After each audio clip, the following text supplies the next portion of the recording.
चंद्रयान-3 का लैंडर विक्रम 23 अगस्त की शाम चांद पर सॉफ्ट लैंडिंग की कोशिश करेगा। इसरो के मुताबिक अब तक सब कुछ सही सलामत ढंग से चल ही रहा है। इसरो के सीनियर वैज्ञानिक नीलेश देसाई का कहना है कि 23 अगस्त को ही लैंडर चांद की सतह पर उतारा जाना है, लेकिन लैंडिंग के 2 घंटे पहले लैंडर की जांच होगी, डायग्नोस्टिक्स होंगे। अगर लैंडिंग साइट को लेकर या किसी दूसरी तरह की दिक्कत लगती है तो लैंडिंग 27 अगस्त तक टाली भी जा सकती है। इसका मतलब मिशन के आखिरी 2 घंटे बेहद अहम हैं और इन 2 घंटों में भी आखिरी 15 मिनट बहुत क्रिटिकल। क्यों? आइए समझते हैं। दरअसल मिशन के आखिरी 15 मिनट में लैंडर की स्पीड बहुत ज़्यादा होगी। इस दौरान लैंडर हॉरिजॉन्टल माने चांद की सतह के समानांतर उड़ान भरता रहेगा। इन्हीं 15 मिनट के दौरान विक्रम को अपनी दिशा 90 डिग्री बदलनी है और चांद की सतह पर वर्टिकल यानी सीधा ऊपर से नीचे उतरना है। नीचे आते आते लैंडर को लगातार अपनी गति कम करनी है और फिर एकदम हौले से चांद की सतह पर उतर जाना, जैसे हेलीकॉप्टर उतरते हैं, बिल्कुल धीरे से टच डाउन।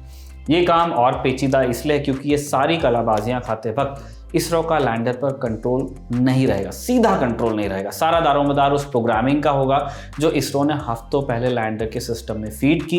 यानी लैंडर को एक लिस्ट पकड़ा दी गई है कि यहाँ से दाएं, यहाँ से बाएं, फिर वहाँ से यू टर्न, और लैंडर को ये सारा काम अपने बूते करके अब दिखाना है। चंद्रयान-2 के प्रोजेक्ट इंचार्ज और तत्कालीन इसरो चीफ के सिवन ने इन्हीं 15 मिनट्स को लेकर कहा था 15 minutes of terror. In 15 minutes में इस बार क्या क्या होगा, पिछली बार लैंडिंग के किस फेज में गड़बड़ आई थी और अब क्या इंप्रूवमेंट्स हैं, आइए इन सवालों के जवाब जानें। चंद्रयान-2 हो या चंद्रयान-3, लैंडर के चांद की सतह को छूने की प्रक्रिया में वैसे ही 4 चरण हैं जैसे हमारे जीवन में हैं। सभी चरणों का समय और उस दौरान क्या किया जाना है ये पहले से तय है। जाहिर है एक चरण में अगर कुछ दिक्कत हुई तो अगले चरण तक पहुंचना दूभर हो जाएगा। यही चंद्रयान-2 के साथ भी हुआ। चंद्रयान-2 का लैंडर जब दूसरे फेज में था तब इसमें दिक्कत आ गई। उस वक्त लैंडर चांद की सतह से महज 7.42 किलोमीटर की ऊंचाई पर था और फाइनल ब्रेकिंग स्टेज में जाने की कोशिश में था, लेकिन अपनी दिशा ठीक से नहीं बदल पाया। माने हॉरिजॉन्टल से वर्टिकल डायरेक्शन में ठीक से स्विच नहीं कर पाया वो और चांद की सतह से टकरा गया। गड़बड़ी क्या थी उसे इसरो के कंट्रोल रूम की स्क्रीन पर देखा जा सकता था, लेकिन लैंडर तब ऑटोमेटिक मोड में था। उसके सिस्टम में जो डेटा फीड था उसी पर वो काम कर रहा था और वैज्ञानिक जो कि धरती पे थे उसे इंस्ट्रक्शंस नहीं दे सकते थे, सुधार नहीं सकते थे। इसी अनुभव से सीखकर चंद्रयान-3 में कई चीजें अब इंप्रूव की गई हैं। 20 अगस्त को चंद्रयान-3 के विक्रम लैंडर की आखिरी डीबूस्टिंग की गई, यानी कि सादी भाषा में गति कुछ कम की गई। इसके बाद विक्रम चांद के चारों ओर अपना चक्कर छोटा करते हुए 25 गुना 134 किलोमीटर की कक्षा तक आ गया, यानी चांद से लैंडर की न्यूनतम दूरी या ऊंचाई आप कह लीजिए 25 किलोमीटर है। यहाँ एक चीज समझना अब आपके लिए जरूरी है, वो ये कि लैंडर की गति यानी स्पीड के अलावा उसकी दिशा नियंत्रित करना भी बहुत जरूरी है। आपको स्पीड भी मेंटेन करनी है, आपको डायरेक्शन भी देते रहना है, चेंज करना है।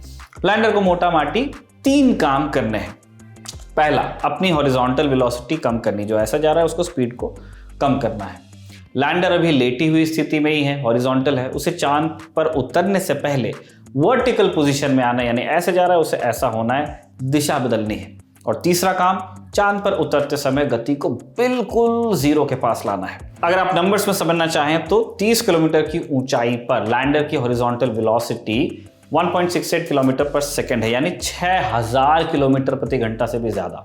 इसी स्पीड को कम करते करते आपको 0 तक पहुंचना है। इसके लिए थ्रस्ट इंजन को रेट्रोफायर किया जाएगा। थ्रस्टर इंजन्स लैंडर को गति देते हैं। रेट्रोफायर के दौरान इंजन उल्टी दिशा में लैंडर को धक्का देंगे, माने एक तरह से लैंडर ब्रेक मार रहा है या रिवर्स गियर पे जा रहा है, उससे भी स्पीड उसकी कम हो रही है। अगर सब ठीक रहा तो लैंडर तकरीबन 0 की स्पीड पर 23 अगस्त को शाम 6:04 पर चांद के 70 डिग्री साउथ लैटिट्यूड पर उतर जाएगा, यानी साउथ पोल वाले रीजन में। इंडियन एक्सप्रेस अखबार में छपी जॉनसन टीए की एक खबर के मुताबिक इसरो चीफ एस सोमनाथ ने बताया, लैंडर को घुमाने की प्रक्रिया में बड़ी दिलचस्प गणित है। इसके लिए हमने कई सिमुलेशंस किए हैं। पिछली बार यानी 7 सितंबर 2019 को जब चंद्रयान-2 दुर्घटनाग्रस्त हुआ, यहीं पर हमें समस्या हुई थी। इस बार हमें यह सुनिश्चित करना होगा कि ईंधन की खपत कम हो, दूरी की कैलकुलेशन ठीक से हो और सभी चीजें ठीक ठाक काम करती रहें। सोमनाथ के मुताबिक लैंडर की स्पीड और डायरेक्शन को कंट्रोल करने के लिए इसमें 12 इंजन हैं। इनमें से 4 ऐसे हैं जिनका काम स्पीड कम करना है, बाकी 8 इंजन चांद पर उतरने की डायरेक्शन को कंट्रोल करेंगे या कर रहे हैं एज वी स्पीक। इन इंजन्स के थ्रस्ट यानी कि लैंडर को जो आगे या पीछे धक्का देते हैं उसको रेगुलेट कर सकते हैं, कम भी कर सकते हैं, ज़्यादा भी कर सकते हैं। थ्रस्टर इंजन्स की मदद से लैंडर चांद की सतह के ऊपर हवर भी कर सकता है, यानी मंडरा सकता है किसी हेलीकॉप्टर की तरह।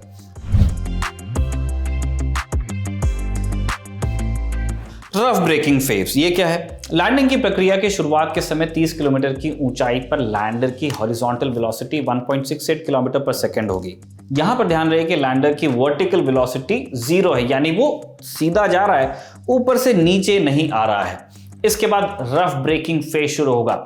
इस फेज में 690 सेकंड के वक्त में लैंडर की हॉरिजॉन्टल वेलोसिटी को कम करके 358 मीटर प्रति सेकंड तक लाया जाएगा और वर्टिकल वेलोसिटी को 61 मीटर प्रति सेकंड किया जाएगा, यानी अब हर सेकंड लैंडर 61 मीटर नीचे उतर रहा होगा। 690 सेकंड के वक्त में लैंडर 30 किलोमीटर की ऊंचाई से 7.42 किलोमीटर की ऊंचाई तक आ जाएगा। क्योंकि हॉरिजॉन्टल वेलोसिटी अभी भी है, इसलिए इस दौरान चांद के समानांतर लैंडिंग वाली जगह की तरफ भी वो लैंडर आगे बढ़ रहा है। 713 किलोमीटर रफली दिल्ली से भोपाल का यही डिस्टेंस है। मतलब ये हुआ कि जब लैंडर नीचे आता जा रहा है तब वो चांद के एटमॉस्फेयर में भी आगे बढ़ रहा है। आप वैसे इमेजिन कीजिए कि कोई फ्लाइट दिल्ली से भोपाल जा रही है और धीरे धीरे धीरे उसका डिस्टेंस कम होता जा रहा है, रफली उस तरह का है। अगले फेज पे आते हैं ऑल्टीट्यूड होल्ड फेज। 7.42 किलोमीटर की ऊंचाई पर, यानी 7 किलोमीटर 420 मीटर की ऊंचाई पर लैंडर करीब 10 सेकंड्स तक ऑल्टीट्यूड होल्ड फेज में रहेगा, यानी एक ही हाइट पर बना रहेगा। इन 10 सेकंड्स में लैंडर 3.48 किलोमीटर की दूरी भी तय करेगा और हॉरिजॉन्टल से वर्टिकल पोजीशन में आने लगेगा। ऊंचाई कुछ और घट के 6.8 किलोमीटर हो जाएगी, जबकि इस दौरान हॉरिजॉन्टल वेलोसिटी घटकर 336 मीटर पर सेकंड और वर्टिकल वेलोसिटी घटकर 59 मीटर पर सेकंड हो जाएगी। अगला यानी कि तीसरा चरण है फाइन ब्रेकिंग फेज। ये करीब 175 सेकंड चलेगा। इस दौरान लैंडर पूरी तरह वर्टिकल हो जाएगा, साथ ही लैंडिंग साइट की तरफ आखिरी 28.52 किलोमीटर, 28.5 किलोमीटर की दूरी और तय कर लेगा।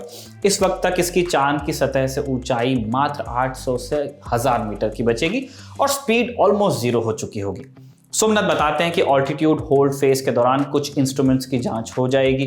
1300 से 800 मीटर की ऊंचाई के दौरान सेंसर्स की जांच होगी। इसके बाद 150 मीटर की ऊंचाई पर खतरे की जांच की जाएगी और लैंडर तय करेगा कि इसे सीधे नीचे आना है या फिर किसी गड्ढे या चट्टान को अवॉइड कर आगे पीछे होकर फिर नीचे आना है।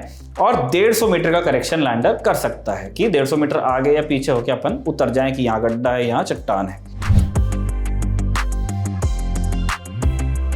आखिरी फेज है टर्मिनल डिसेंट फेज। आखिरी के कुछ सेकंड्स का वो वक्त होगा जब लैंडर लगभग 0 की गति से, ऑलमोस्ट 0 उस स्पीड से चांद की सतह को छुएगा, हौले से उतरेगा। कुछ ज्यादा स्पीड रहने पर भी लैंडर उतर जाए, इसके लिए इसरो ने चंद्रयान 2 के मुकाबले इस बार कई चीजें बेहतर की हैं। 2019 में चंद्रयान 2 का लैंडर ऑल्टीट्यूड होल्ड फेज और फाइन ब्रेकिंग फेज के बीच था। ये टर्मिनल डिसेंट फेज में पहुंच पाता, इससे 3 मिनट पहले ही नियंत्रण से बाहर हो गया और चांद के सतह पर क्रैश कर गया। गड़बड़ी हुई दिशा बदलने के दौरान। इसे 55 डिग्री घूमना था, लेकिन ये 410 डिग्री से ज्यादा घूम गया, यानी कि सादी भाषा में कह सकते हैं कि वो कलाबाजियां खा गया। मिशन के फेल होने की वजहों पर स्टडी करके इसरो ने चंद्रयान 3 में कुछ सुधार किए। चंद्रयान 2 की लैंडिंग के रफ ब्रेकिंग फेज में first order automated guidance system का इस्तेमाल किया गया, जबकि चंद्रयान 3 में इस सिस्टम की गुणवत्ता और अगले दर्जे की है। रफ ब्रेकिंग फेज में जरूरत पड़ने पर तेजी से थ्रस्ट देने वाले इंजन के रेगुलेशन की भी व्यवस्था इस बार कर ली गई है। चंद्रयान 3 में सारे लैंडिंग फेज के दौरान बेहतर और कंटिन्यूअस थ्रस्टिंग की व्यवस्था है, फाइन ट्यूनिंग हो गई है और चंद्रयान 2 के मुकाबले ज्यादा ऊंचाई से ये थ्रस्टर काम करने लगेंगे। एस सोमनाथ के मुताबिक गाइडेंस डिजाइन भी बदला गया है। बेहतर सिमुलेशंस के चलते वैज्ञानिकों ने आकलन भी बेहतर तरीके से किया है, क्योंकि डेटा बहुत है, ताकि कुछ चीजें गड़बड़ होने पर भी लैंडर वर्टिकली उतर जाए। सोमनाथ कहते हैं अगर सभी सेंसर फेल हो जाएं, सब कुछ फेल हो जाए, तब भी लैंडर लैंडिंग करेगा। शर्त बस इतनी है कि प्रोपल्शन सिस्टम, सादी भाषा में जिसको अपन इंजन कह देंगे, ठीक से काम करता रहे। तमाम इंजन्स में से अगर 2 काम न भी करें तब भी लैंडर चांद पर उतरेगा। इसे इस तरह डिजाइन किया गया है कि यह फेल होने के बाद भी चीजें संभाल सके। चांद पर सुरक्षित रूप से उतरने के लिए लैंडिंग के वक्त विक्रम की स्पीड 0 मीटर प्रति सेकंड होनी चाहिए, लेकिन स्पीड अगर 3 मीटर प्रति सेकंड यानी 10.8 किलोमीटर प्रति घंटा तक भी रही तो लैंडर आसानी से चांद की सतह पर उतर जाएगा और इसके उपकरणों को कोई नुकसान होगा नहीं। साथ ही अगर बिल्कुल सीधे उतरने के बजाय लैंडर 12 डिग्री तक झुका भी रहा तो भी लैंडिंग में कोई दिक्कत नहीं आएगी। इस तरह से प्रोग्राम किया है। सोमनाथ कहते हैं, यद्यपि 3 मीटर पर सेकंड की स्पीड बहुत कम लगती है, लेकिन अगर कोई इंसान इस स्पीड से गिर जाए तो हमारी सारी हड्डियां टूट जाएंगी। हालांकि ये ऐसी स्पीड है जिस पर हम अपने सेंसर्स और बाकी कंप्यूटेशन और कैलकुलेशन की गारंटी लेते हैं। बहुत कम स्पीड पर उतरने की कोशिश में बहुत ज़्यादा फ्यूल की ज़रूरत पड़ती है, क्योंकि आप लगातार थ्रस्ट दे रहे हो, और सैद्धांतिक रूप से नीचे चांद की सतह तक जाने के लिए कुछ स्पीड तो आपको चाहिए ही। ये स्पीड 1 मीटर पर सेकंड है। हालांकि सिस्टम ऐसा बनाया गया है कि ये 3 मीटर पर सेकंड की स्पीड को भी संभाल ले, यानी कि 3 गुना स्पीड से भी अगर वो उतरता है तब भी सेफ रहेगा। एक और बात, जैसा हमने शुरू में बताया आपको, लैंडिंग प्रोसेस के आखिरी 15 मिनटों में इसरो के वैज्ञानिक लैंडर को न कोई कमांड भेज सकते हैं और न ही इसे कंट्रोल भी कर सकते हैं। ऐसे में लैंडर अपने उपकरण और प्रोग्रामिंग के जरिए ही कंट्रोल हासिल करेगा। कौन से उपकरण हैं? लोकेशन पर नज़र रखने के लिए सेंसर हैं, वेलोसिटी मापने के लिए वेलोसीमीटर्स हैं, ऊंचाई मापने के लिए ऑल्टीट्यूड मापने के लिए माने ऑल्टीमीटर है, कैमरा हैं जो खतरे को भाप सकते हैं, मोशन सेंसर्स हैं आदि इत्यादि बहुत सारे इक्विपमेंट हैं। इन सारे उपकरणों की मदद से विक्रम को जानकारी मिलती रहेगी। इस डेटा को विक्रम में लगे सिस्टम प्रोसेस करते रहेंगे और उसे सुझाएंगे कि उसे सुरक्षित उतरने के लिए क्या एक्शन लेना चाहिए, और फिर विक्रम खुद ब खुद अपनी सलाह पर अमल करेगा। तो कहा जा सकता है कि विक्रम आर्टिफिशियल इंटेलिजेंस का सहारा ले रहा है और लेगा।